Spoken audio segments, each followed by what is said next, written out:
네, 매일 정리 노트 함께 풀어보도록 하겠습니다. 1번, 부동산 매매 계약을 체결한 경우에 거래 당사자는 거래 계약 체결일로부터 3개월 이내 신고관청에 단독 또는 공동으로 신고해야 된다. 틀린 지문인데요. 일단 부동산 거래 신고는 계약 체결일로부터 3개월이 아니라 30일 이내에 신고해야 되는 것이죠. 그리고 직접 거래 시 거래 당사자 공동 신고해야 됩니다. 단독 신고가 아니고, 신고는 공동 신고가 원칙인데 예외가 두 가지 있긴 하죠. 계약의 당사자 중 일방이 국가 등인 경우는 국가 등이 단독 신고하는 것이고요. 직접 거래 시 당사자 중 일방이 신고를 거부했을 때, 그때는 예외적으로 상대방이 단독 신고할 수 있는 예외가 있는 것입니다. 틀린 지문이고요.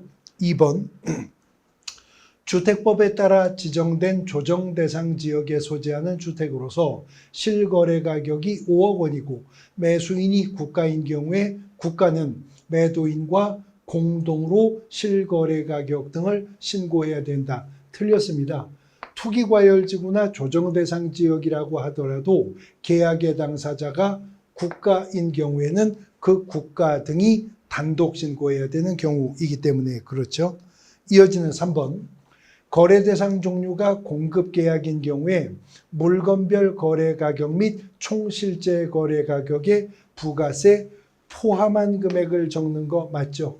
부동산 공급 계약도 부가세 포함 금액, 분양권 입주권의 매매 계약도 부가세 포함 금액입니다. 그러나 토지 건물 매매 계약일 경우라면 부가세가 제외된 금액을 기재하게 될 것이고요. 4번, 거래 신고 후 매도인이 매매 계약을 취소하면 매도인이 단독으로 취소 신고해야 된다. 계약이 무효되거나 취소되거나 해제가 되었을 때도 해제 등의 신고는 계약 당사자가 공동으로 해제 등이 확정된 날로부터 30일 이내에 신고해야 되는 것이었었죠. 5번, 외국인이 경매로 토지를 취득한 때에는 취득한 날로부터 6개월 이내에 이를 신고해야 된다. 경매는 계약이 아닌 원인이기 때문에 취득한 날로부터 6개월 이내에 신고해야 되는 거 맞습니다. 이 신고 의무를 위반하면 100만 원 이하의 과태료 처분 사유에 속하는데, 계약 외의 원인 중에는 민사집행법상의 경매뿐만이 아니라 상속, 또 판결, 법인의 합병, 건물의 신축, 증축, 재축, 개축도 다 계약 외의 원인 사례로 보고 있는 것이죠. 6번, 외국인이 계약에 의해서 토지를 취득한 때는 토지 취득일이 아니라 계약 체결일로부터 60일 이내에 신고해야죠.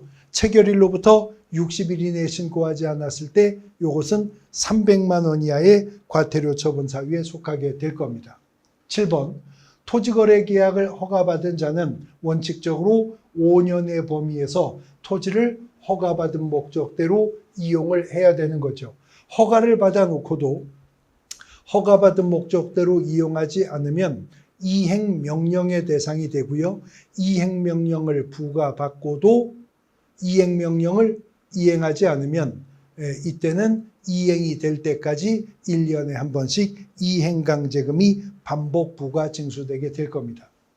8번, 허가구역이 동일한 시도 아니지만 둘 이상의 시군구의 관할구역에 걸쳐 있으면 국토부 장관이 지정한다? 그렇진 않죠.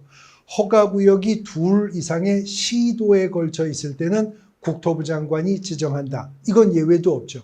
근데 동일한 시도 내 일부 지역을 토지거래 허가구역으로 지정할 때는 시도지사가 지정하는 것이 원칙이지만 국가가 시행하는 개발사업 등으로 인해 부동산 투기가 성행하거나 지가가 급격히 상승하거나 그럴 우려가 있는 지역이라면 시도지사가 아닌 국토부 장관이 지정할 수 있는 예외는 인정되게 되는 것입니다.